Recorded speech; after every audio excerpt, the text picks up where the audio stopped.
Welcome to the practice test for Unit 1. Problem number 1 says, write out the first 5 terms of the sequence. So you have to understand the code. This tells you the first term.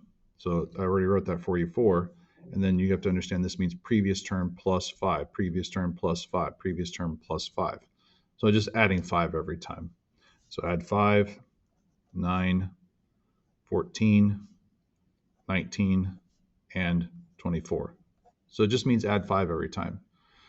Basically, I'm teaching you how to read this code, and it's not all the words, right? It's not written out add 5 every time. You have to understand what all the different symbols mean, and it just means add 5 every time. So no matter what you do in your life, you have some kind of job, there'll be abbreviations and code for it, and it'll shorten up what you have to know and do. So we have to read the code here. This was a recursive, right? Because the previous term plus 5. This one here is explicit because you have the n minus 1, and you have to understand what's happening here. Well, there's the first term, because when I put 1 in, it's 1 minus 1 is 0. The 2 becomes 2 to the 0 power, which is just 1, so you get the first term. So what's happening here is essentially you're doubling every time. So we need to double this, because the multiplying factor is 2. So it's 0.875 and then times 2, 1.75. So we put in 1.75, and then it's times 2 again. And you can just hit enter, 3.5. And then it's times 2 again, but since it's previous answer times 2, previous answer times 2, I can just hit that. I get 7. And of course, I don't need the calculator. 7 times 2 is 14. This is a really good question down here. You're supposed to look at it 2 ways. So if we're looking at it arithmetically, I'm adding 6. And then if I look at it exponential, or not exponentially, but geometrically, I'm multiplying by 4. So add 6 is the rule, multiply by 4 is the second rule. So you're adding 6 to get to here, or geometrically, you're multiplying by 4, because 2 times 4 is 8. If you weren't sure that it was 4, right, you take the 8 and divide it by 2, and you would get 4, because you divide backwards to see what the r is. All right, so we're supposed to write this explicitly and find the 140th term. So we look on the cheat sheet, and we know that we have h of n is equal to, the first term is 2. We're adding 6 each time, so it's plus 6. And then we do n. But is it n or n minus 1? Well, in order to be starting with the first term is 2, you'd have to have an n minus 1 here. Because when you put 1 in here, all right, put in 1, it would be 1 minus 1 is 0. The 6 goes away, and then the first term is 2. So you have to have the n minus 1 for n is greater than or equal to 1. Now we do h of 140 to find the 140th term. So it's 2 plus 6, and then it's 140 minus 1. You would do that first, so it's 2 plus 6 times 139. This makes sense because to go from the first term, right, the first term, all the way out to the 140th term, you only take 139 steps.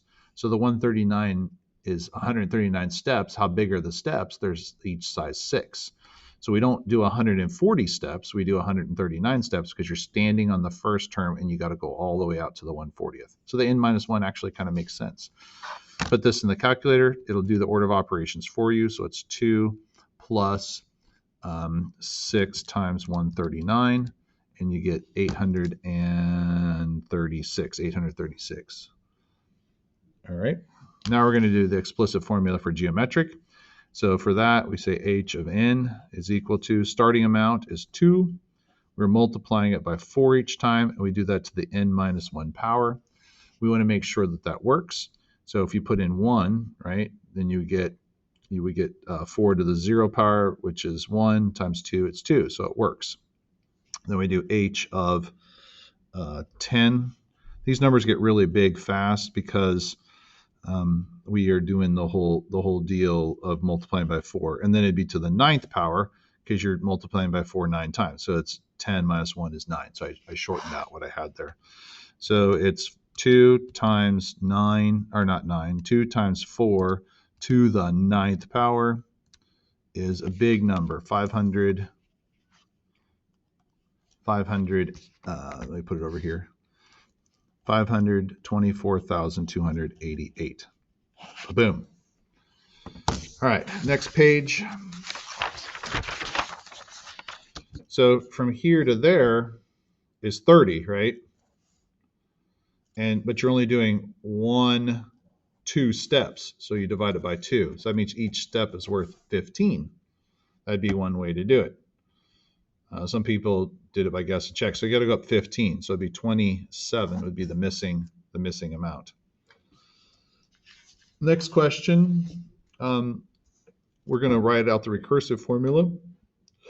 So we got to count these. There's 7 in the first, and then we count these, and it's 10, and then it's 13. So we're going up by 3 each time. We're adding 3 extra blocks. We're adding 1 block in the middle and then 2 on the top and the bottom. So we're adding 3 more each time. So we say f, tell the whole world, right? The first term, there's 7. And then we do f of n is equal to the previous term, f of n minus 1. And then we just add 3 to the previous term. And we start doing that on the second term because you have to define the first term and then the formula kicks in on the second term. So we say n is greater than or equal to 2. So this is just add 3, add 3, add 3, add 3. This is the explicit formula for this one here. We're supposed to write it out in the equivalent recursive formula. So we're converting the formulas. So you have to tell the whole world the first term. So if you put 1 in there, that means this all disappears because 1 minus 1 is 0. So that all disappears. So the first term's sitting right there. So f of 1 is equal to 7. Just like the last problem. Ooh, double problem, right? So now f of n is equal to, so it's how much are we adding each time? So we're adding 1.4 each term. So it's the previous term. And then we keep adding 1.4. Add 1.4, add 1.4, add 1.4. And that's for n is greater than or equal to 2. So you don't put n is greater than 1 because I gave you the first term. This formula here starts on 2 because you're adding to the previous term. So there it is. All right, so now the next one, these people, you got to pay close attention to these. Sometimes people have trouble with these. So I'm going to write n is 1, n is 2, n is 3, n is 4, n is 5. So f of 1 is 5. The first term is 5. So f of 1 is 5. So first term is 5. The second term, third term, fourth term, fifth term. Okay? That's important with this because you got to read the code here. It's previous term, double the term number, add 3. So previous term's 5. Double the term number. That's 2 times 2. That's 4. And then you add 3. So it's 5 plus 4 plus 3. Well, that would be 12. So 12 goes in here. So the answer is 12. Then you go to the next one. Previous term is first. That's 12. Double the term number. That's 6. And you add 3. So that would be 18, 21. So 21 is the next number. Then you do, again, previous term. Previous term is 21. This means double the term number. N is 4, right? So we get 8 plus 3. That would be 32. Then you go to the next one. Previous term, 32. Double the term number. That's 10 plus 3. That is 45. And that finishes us out. All right. So it's the previous term, double the term number, and the term numbers are the n's, right? And then plus 3. And you keep doing that ka-chunk forever. This is not arithmetic or geometric. It's just a sequence defined by this recursive formula based on the term number, adding 3, and the previous term. Number 8, we just fill in what's happening here. We got sequence A, which is hard to see, sequence B, which is hard to see. I promise for the test it'll be easier to see.